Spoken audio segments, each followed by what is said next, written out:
Bueno, entonces vamos a estudiar ahora el surgimiento de la filosofía, utilizando la terminología más general, en Grecia. O sea que nos tenemos que situar, de alguna manera, tenemos que situar en una época que por unas determinadas causas o motivos, que yo creo que ya hablamos la semana pasada, hay un grado de maduración en esa sociedad mediterránea, que es en este caso el Mileto, los documentos y todos los datos apuntan a Mileto, donde surgiría la filosofía. O sea que se puede decir con propiedad que el primer filósofo conocido es Tales de Mileto. Ya sabéis que cuando hablamos de eso, ya estamos hablando de, en realidad, bueno, estamos hablando de la filosofía. Ya he hecho las aclaraciones oportunas. Como también os dije que había que identificar las preguntas para poder, los interrogantes, para poder explicar las respuestas, es lo que vamos a hacer. Lo que le interesa a los primeros pensadores griegos, a los primeros milesios, es precisamente qué es la naturaleza. Ese es el interrogante. Claro, no es una pregunta que esté escrita en ninguna parte, pero sí que podemos decir que por las respuestas que hay, era el gran interrogante, ¿qué es la naturaleza?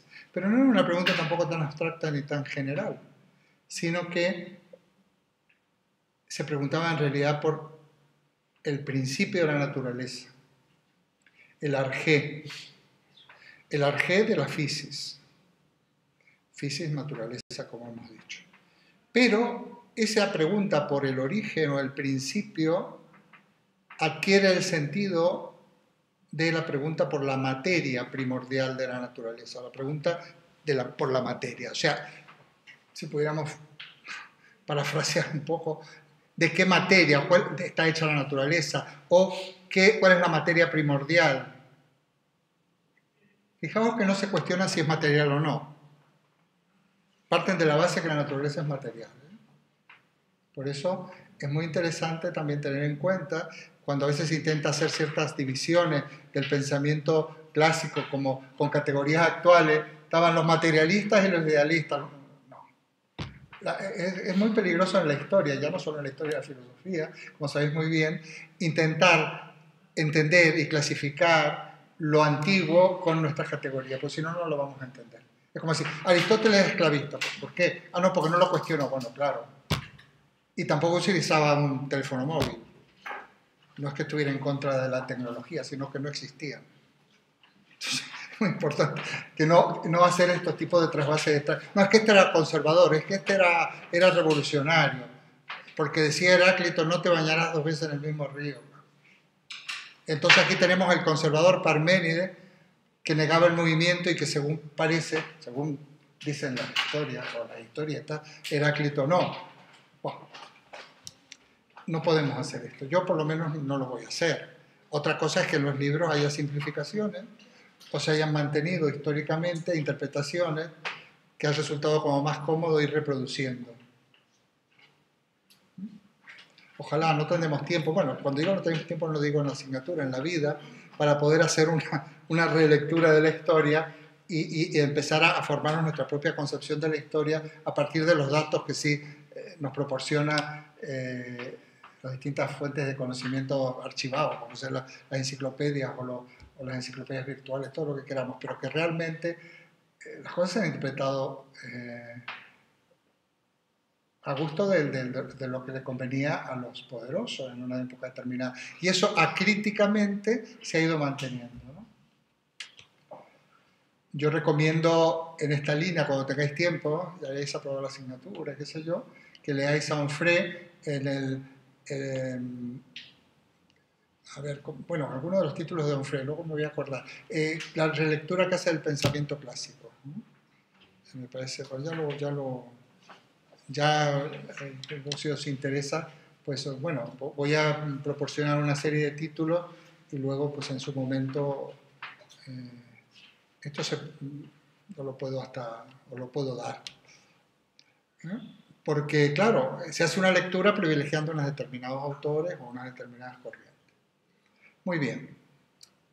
Para Tales, el arjé de la fisis es el agua.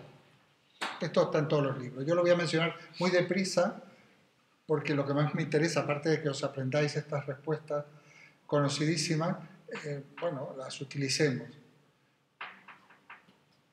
Porque, bueno, aquí se podría hablar mucho y de hecho hay un autor que se llama Rodolfo Mondolfo, que es muy interesante todo lo que tiene, porque además el pensamiento antiguo se llama y tiene todos los fragmentos recogidos, por decir, bueno, el agua, porque el agua es necesaria para la vida, hay muchas interpretaciones, porque además era gente, el agua es necesaria para la vida tanto en la constitución de los seres vivos como para la subsistencia, la agricultura, vivían, era de Mileto un puerto de mar, en fin, ahí se puede lucubrar mucho sobre la cuestión del agua. Lo que está claro es que Tales establece que la naturaleza es material y que hay un elemento primordial. Incluso llega a especular sobre el agua también, como fácilmente se puede percibir los tres estados de la materia, sólido, líquido, gaseoso, pues el agua es, digamos, en el hierro pues no se puede percibir tan fácilmente, pero en el agua sí, ¿no? El hielo, el vapor de agua, el agua. Aparte de Tales, se lo suele, de la misma época más o menos y de la misma ciudad, se suele nombrar a Anaximandro, Anaxímenes, lo veréis en los libros, que uno va a decir, no, en realidad dicen los libros, ojo, esto dice que es el aire, eso es lo de menos, es anecdótico. Vosotros poned lo que el libro diga, ¿no? Aquí no hay ningún problema. Pero sí tenemos que tener claro lo que se va consiguiendo. En pocos años se considera que la naturaleza, la fisis, está compuesta de 4 elementos. Esto es lo que interesa. Agua, aire, tierra y fuego. Esto es lo que interesa porque surge ya la noción de elemento. Aquello que está en la tabla periódica y demás, pues empezamos con 4 elementos, ahora son bastantes más. Entonces se puede entresacar de los textos que ellos decían que las cosas están hechas de uno de estos elementos o combinaciones entre los elementos. Surge otro concepto, el de combinación, el de compuesto. No digamos nada cuando algún filósofo como Demócrito, por ejemplo, dice el arjé de la fisis es lo átomos, el átomos. Átomos está compuesta de 2 palabras, a, que significa negación, y tomos, que significa división. Y la traducción literal es lo indivisible. Tomos es división. Esta enciclopedia consta de 24 tomos. A esta persona le han hecho una gastrectomía, o sea que le han dividido el estómago. Fijaos, se mantiene en algunos aspectos técnicos y también coloquiales, ¿no? Coloquiales no, digamos, pero más conocido, como decirla, una división en tomos. Pues se conserva la raíz griega aquí, ¿no? Entonces, el átomo es lo indivisible. ¿Qué especulaban Leucipo, por lo juntos? Yo no sé si eran pareja o simplemente porque han ido ya en los libros de historia desde hace mucho tiempo, Leucipo y Demócrito. Bueno. La materia, fijaos, os anticipo algo antes de llegar a Aristóteles, la definición que dan los griegos de materia es lo divisible. Lo divisible, lo que se puede dividir, incluso físicamente. No, incluso no, físicamente. Ya luego lo veremos quizás con más detalle. Pero lo divisible no puede ser divisible ad infinitum. Por lo tanto, tiene que haber un elemento último indivisible. Esta es la noción de átomo. El átomo. Con el átomo también se están ya perfilando otro concepto científico, que más que el del átomo también puede ser el de el de molécula, en fin, en definitiva, la partícula última de un elemento que mantenga la propiedad, porque claro, se puede dividir el átomo, nosotros podemos dividir el átomo hoy en día, pero ya pierde las propiedades que hacía de ese elemento físico-químico, ¿no? Entonces, fijaos cómo en poco tiempo, noción de materia, noción ¿cómo es? De elemento, de combinación entre elementos, de átomo. Bueno.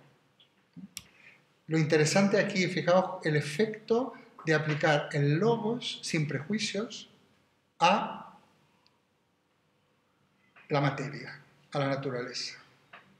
Claro, no tienen instrumental, pero realmente aquí hay una deducción lógica de estas cuestiones. O sea, está operando una determinada lógica, ¿no? Y sin embargo, cómo la ciencia posterior no ha, digamos, refutado ninguno de estos conceptos primigenios, los ha ampliado. Yo siempre digo que la evolución y el desarrollo de la ciencia no es como a veces parece cuando leemos los libros, que viene de uno y niega el del anterior y viene el otro y tira abajo las teorías anteriores, sino que al revés, las teorías válidas clásicas eran simplemente visiones como más globales o más gruesas, digamos, basadas en intuiciones, más que, no quiero utilizar la palabra intuición porque parece que es algo no racional. Y lo que ha hecho la ciencia, el desarrollo de la ciencia, es un hilar más fino.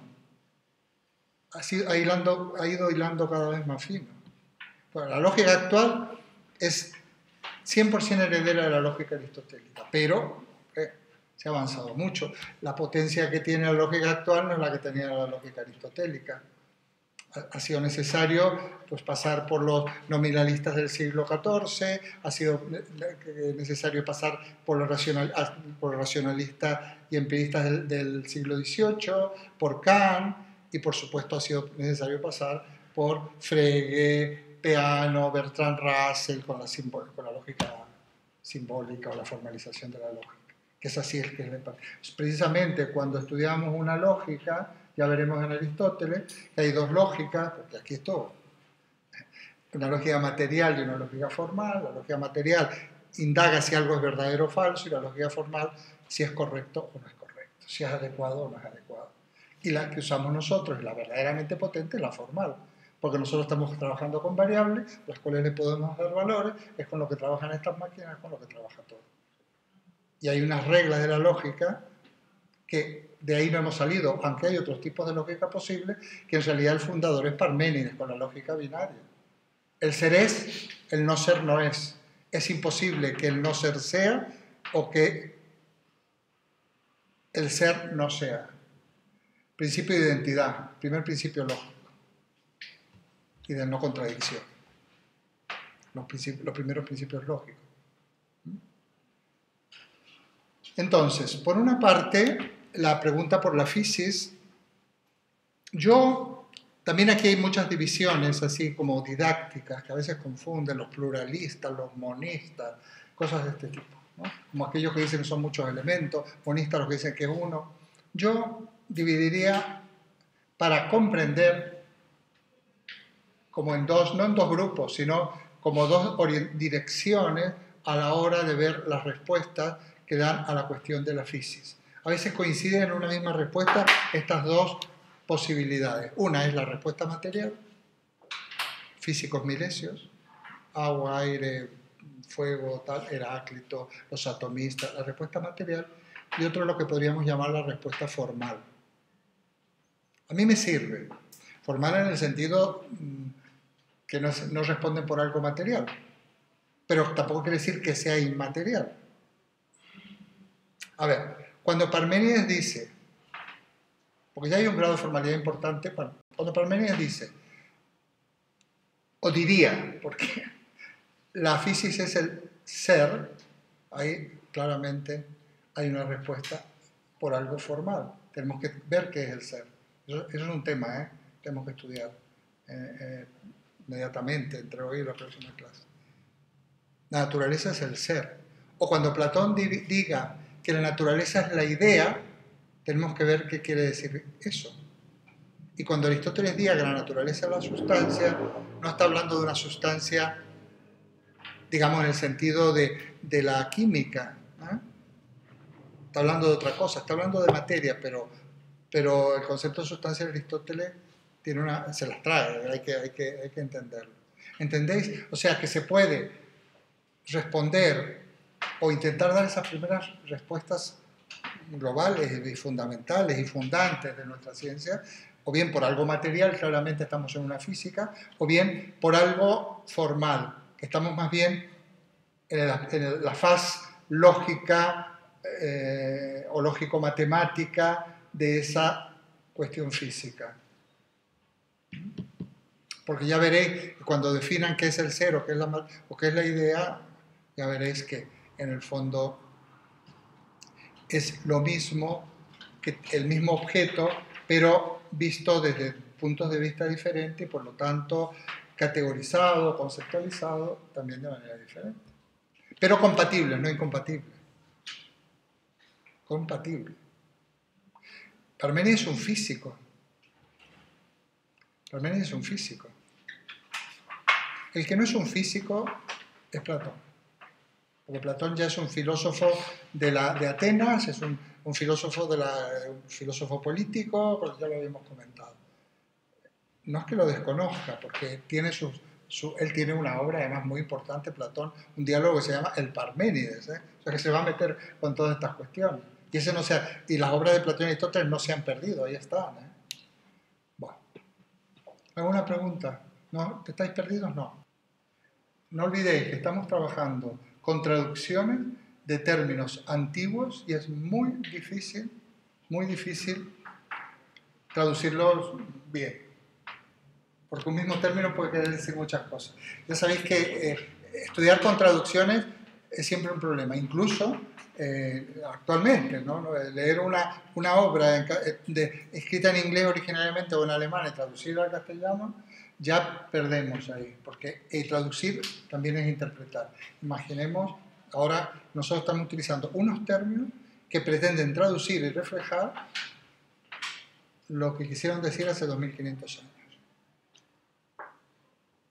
Por eso Parménides, que es el autor que voy a nombrar ahora y al cual yo creo que le voy a dedicar por lo menos también un poco de la clase siguiente, termina su poema donde dice: es lo mismo pensar y ser.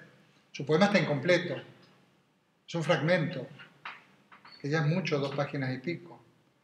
Y siempre hemos hecho un ejercicio, por lo menos lo que yo voy a utilizar didácticamente la semana que viene, es que intentemos entre todos ver qué pudo querer decir Parménides cuando dijo que es lo mismo pensar y ser. Porque os aseguro que aunque hay mucho escrito, todavía cabe interpretación.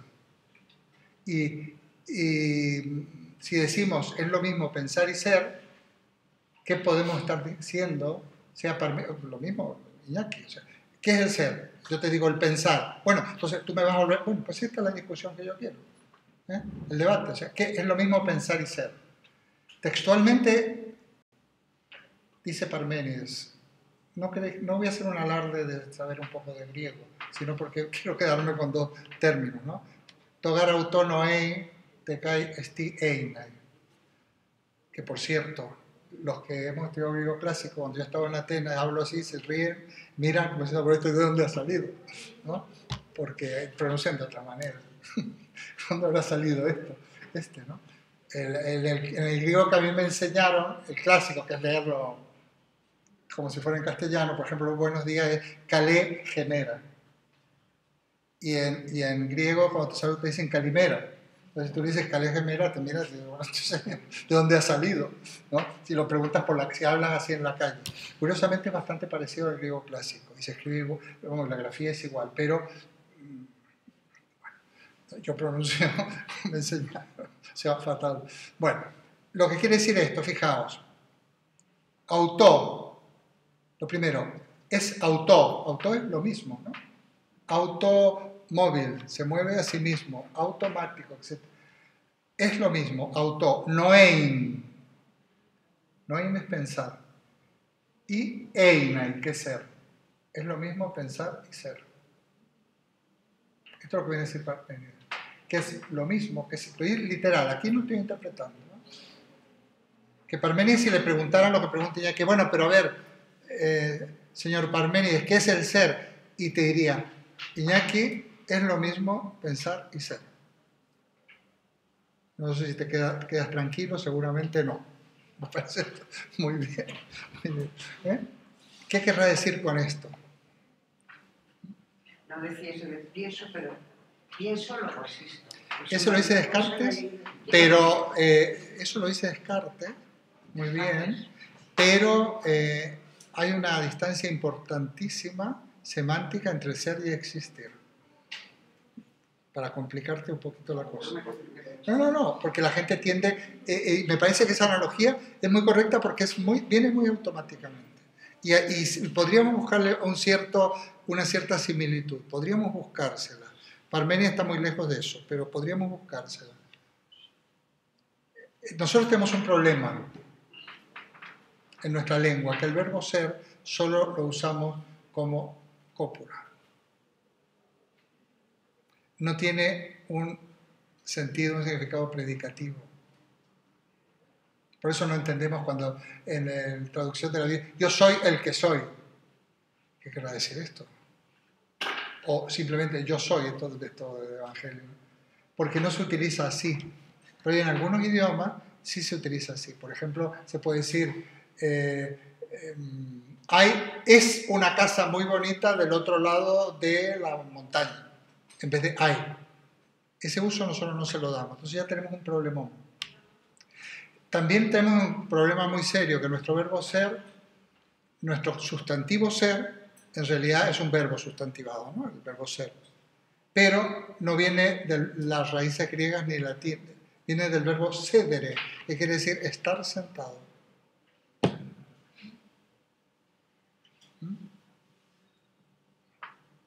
Entonces, en griego ser se dice einai, y en latín se dice ese, con dos S, ya lo voy a escribir.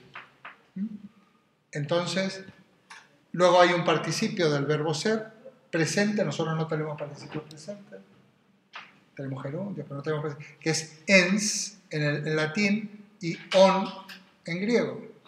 Y en un griego no tiene ninguna dificultad en entender que on es el que está siendo. Así como amante es el que ama y durmiente es el que duerme, on es el siente, digamos, el que está siendo.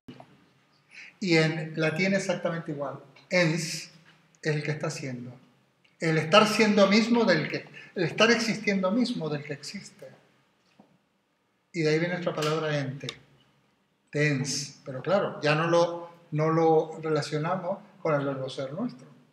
Porque si quisiéramos, podría ser el siente. Haciendo un... No, es que esta dificultad... y el en sí que viene de on. Vaya digo, ¿no?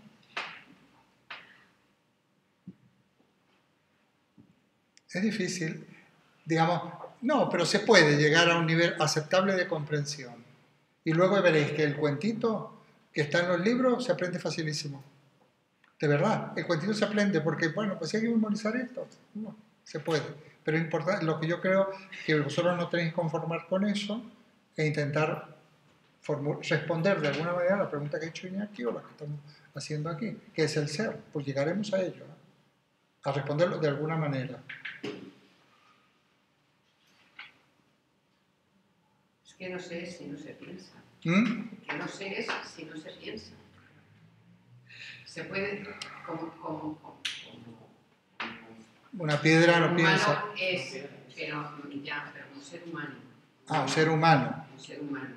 También. La piedra también. es y no piensa, por supuesto. Si no piensa, pues humano, también puede ser y no pensar, claro. Puede tener una disfunción terrible que le impida pensar.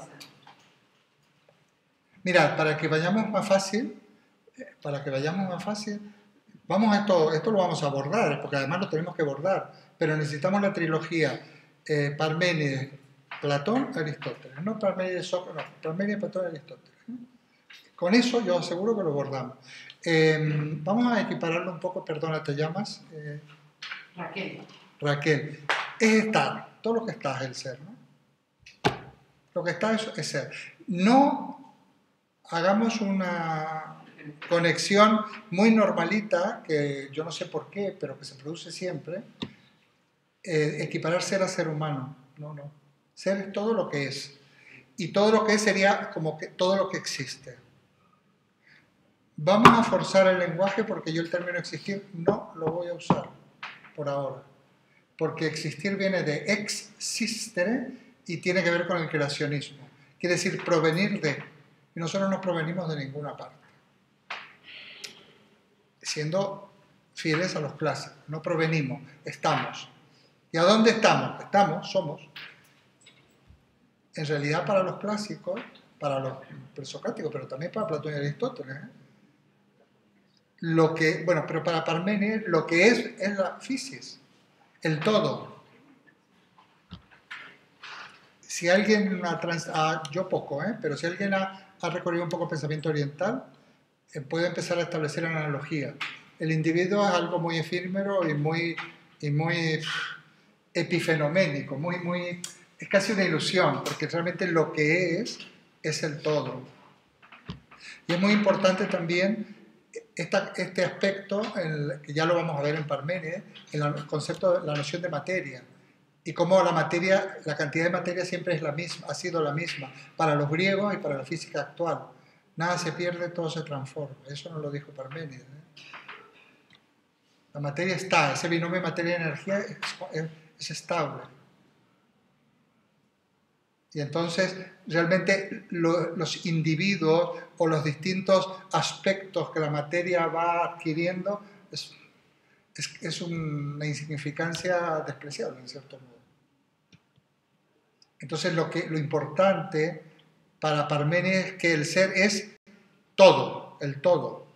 Y que hay, como dice Parménides, esto ya lo vamos a poner muy esquemático para que lo aprendáis sin lugar a dudas y además que deseéis que os toque.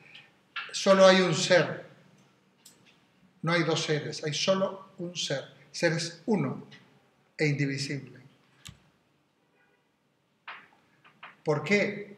Salimos un poquito, porque es todo lo que es. Y todo es todo.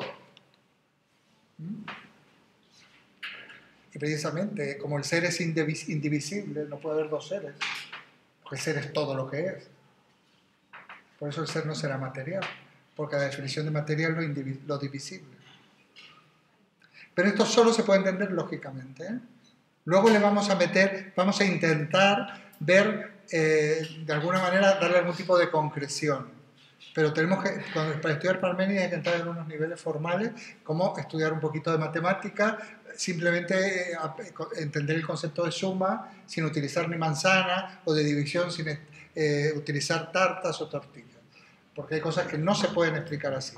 Entonces nosotros tenemos que entender la mecánica, y cuando entendamos la mecánica, toda la mecánica lógica, si podemos decir, o esta estructura lógica, intentaremos, como al final del poema es lo mismo pensar y ser, ahí intentaremos interpretarlo.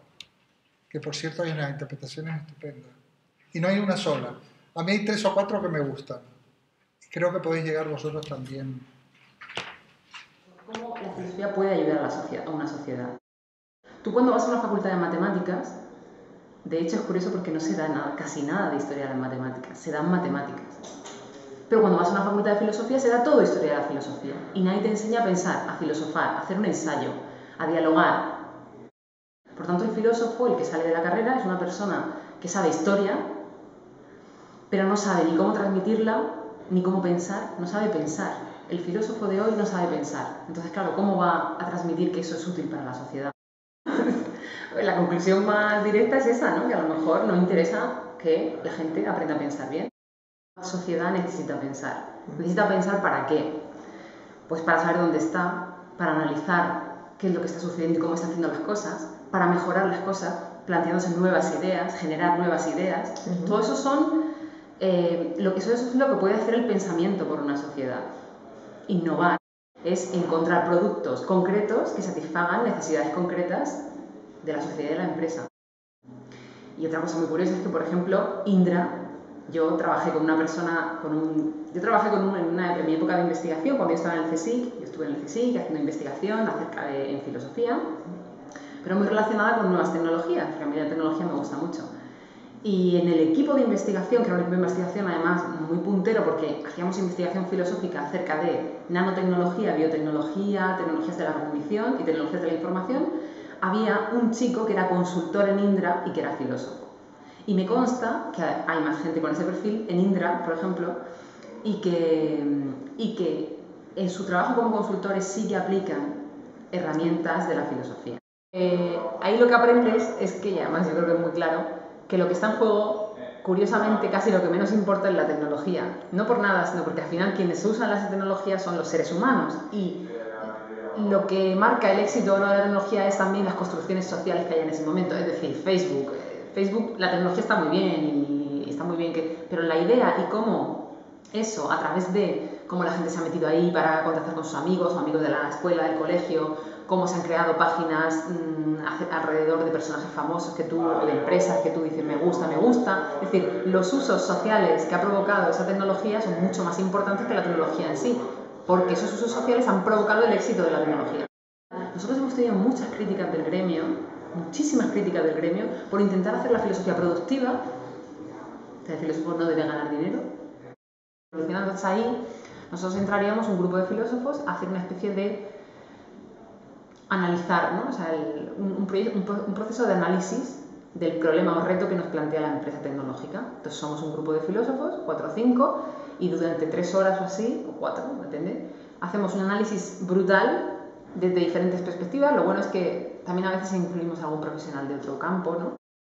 Si tú te haces una serie de preguntas adecuadas, esas respuestas te pueden llevar a la innovación, pero la pregunta es muy importante. Y Einstein decía que si su vida dependiera de un problema y tuviera 1 hora para resolver ese problema, él dedicaría 55 minutos a determinar la pregunta adecuada, porque una vez que tuviera esa pregunta, el resto ya sería fácil.